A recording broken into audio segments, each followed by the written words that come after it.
Aku menatap lekat-lekat wajah Mas Ali yang terlihat putih bersih dan bercahaya. Setiap aku memandang wajahnya, sulit bagiku untuk memalingkan wajahku darinya. Waktu malam yang selalu Mas nanti telah tiba. Mas, apa kau tidak merindukan waktu malam? Waktu ketika kau dapat menyapa Allah dalam ketenangan yang tiada taraf. Ku kecup keningnya. Segeralah bangun. Aku merindukanmu, Mas. Aku menggigit bibirku menahan isak tangis yang nyaris keluar.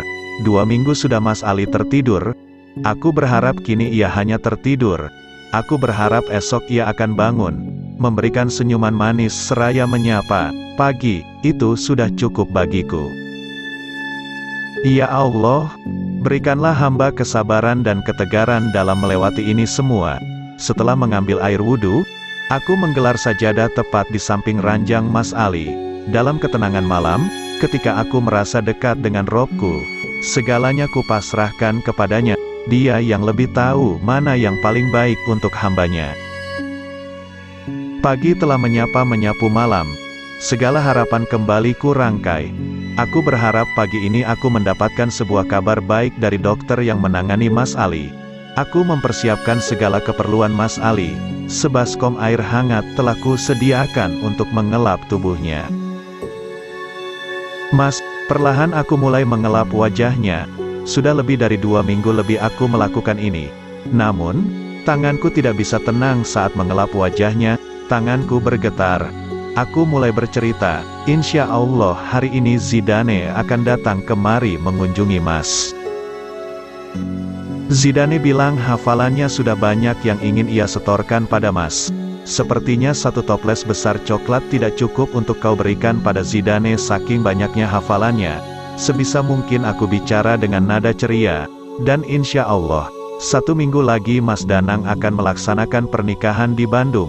Dengan penuh kehati-hatian, aku mengganti pakaian Mas Ali. Semoga saja kita bisa menghadiri pernikahan Mas Danang ya, Mas. Aku menggigit bibir bawahku menahan tangis yang lagi-lagi hendak pecah. Mas Danang sangat mengharapkan kehadiran Mas nanti di sana. Aku menoleh ke arah pintu yang berderit. Di balik pintu yang baru terbuka setengah, kepala Zidane menyembul. Ia tersenyum polos memperlihatkan gigi putihnya. "Assalamualaikum, Tante." Zidane mencium punggung tanganku. Matanya berbinar senang saat melihat Mas Ali. Zidane sudah hendak menaiki kasur yang ditempati Mas Ali. Namun urung saat Mbak Nisha melarangnya. Bangun tidur langsung ngerengek minta kesini. Katanya sudah kangen sekali sama omnya, ujar Mbak Nisha lirih. Matanya berkaca-kaca. Bukan hanya aku yang sakit melewati keadaan ini. Orang-orang terdekatku yang juga menyayangi Mas Ali, merasakan hal yang sama. "Tante Ra?" Aku menatap wajah Zidane penuh tanya. Tangan mungilnya meraih tanganku. "Kapan sih Om Ali bangunnya? Hafalan Zidane kan udah banyak, nanti kalau enggak disetor-setorin." Hafalannya makin banyak, tangannya terbuka lebar, menandakan bahwa hafalannya benar-benar sudah banyak. Ku elus pucuk kepala Zidane, rambutnya terasa lembut membelai tanganku. Bukannya hafalannya sudah disetorin ke ayah, bibirnya mengerucut imut. "Ayah gak ngasih coklat, dan mau setorin surahnya sama Om Ali aja, biar dapat coklat banyak." Aku tidak dapat menahan senyumku mendengar celotehan Zidane. Aku mendudukkan tubuh Zidane di pangkuanku. Tangan mungil Zidane menyentuh wajah Mas Ali pelan. "Om kapan bangunnya?" Tubuh Zidane condong ke depan hingga wajahnya sangat dekat dengan kepala Mas Ali. Zidane berbisik pelan, "Zidane sayang Om Ali." Aku mengecup pucuk kepala Zidane, berusaha sebisa mungkin menahan tangis. "Ya Allah, betapa menyakitkan ini semua, Bunda." Zidane menatap wajah Mbak Nisha dengan polosnya, dan mau baca surah Al-Kahfi buat Om Ali. Mbak Nisha mengangguk. Zidane mulai membaca surah Al-Kahfi.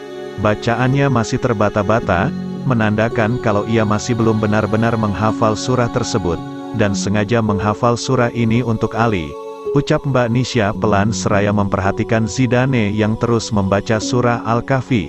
Tidak jarang Mbak Nisha membantu Zidane untuk melanjutkan ayat berikutnya. Zidane tersenyum lebar saat menyelesaikan bacaannya.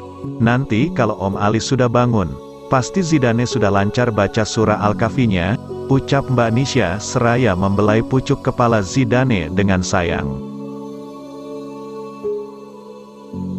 Al-Kahfi adalah surah yang paling sering Ali baca. Ra. Aku mengalihkan pandanganku dari Zidane ke arah Mbak Nisha. Kau tahu, betapa sangat bahagianya Ali saat ia mampu menghafal surah Al-Kahfi saat umurnya 6 tahun. Setiap Jumat malam dan Jumat siang sebelum pergi menuju masjid untuk salat Jumat, ia selalu membaca surah tersebut. Kau tahu, Ra, apa alasannya hingga sangat senang membaca surah tersebut? Aku menggeleng.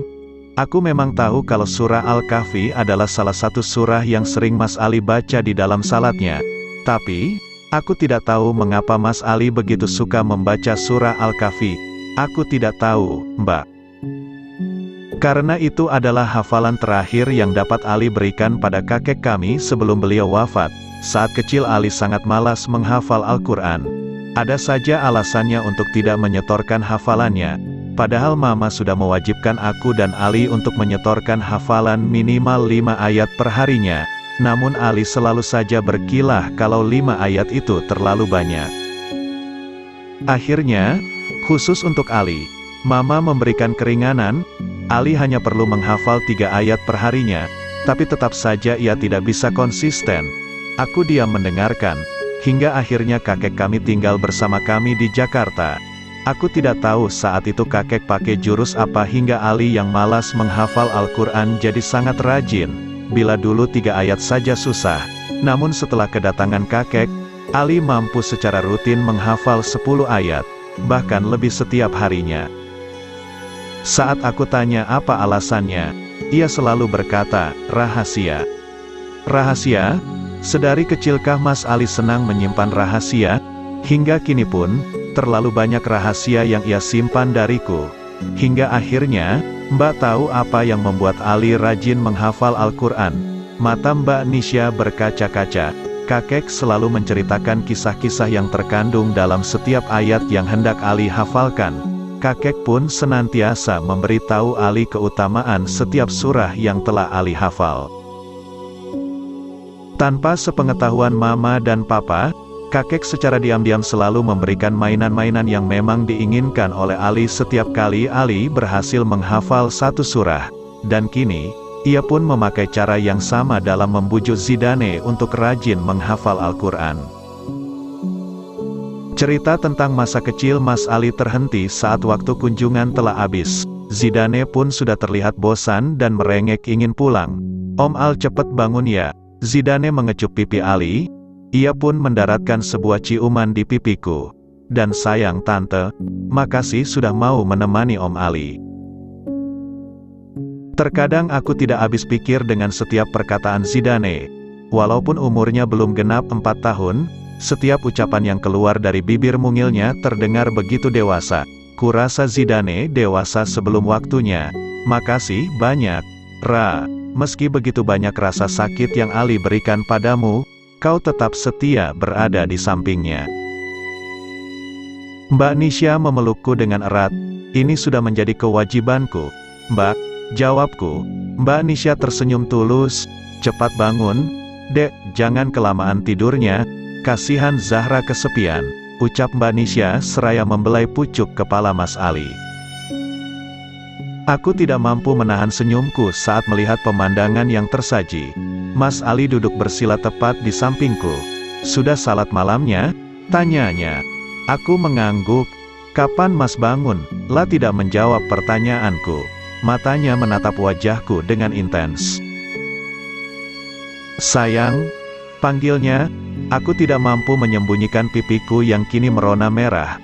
Panggilan itu masih berefek sangat dahsyat untukku. Maaf atas segala kesalahanku.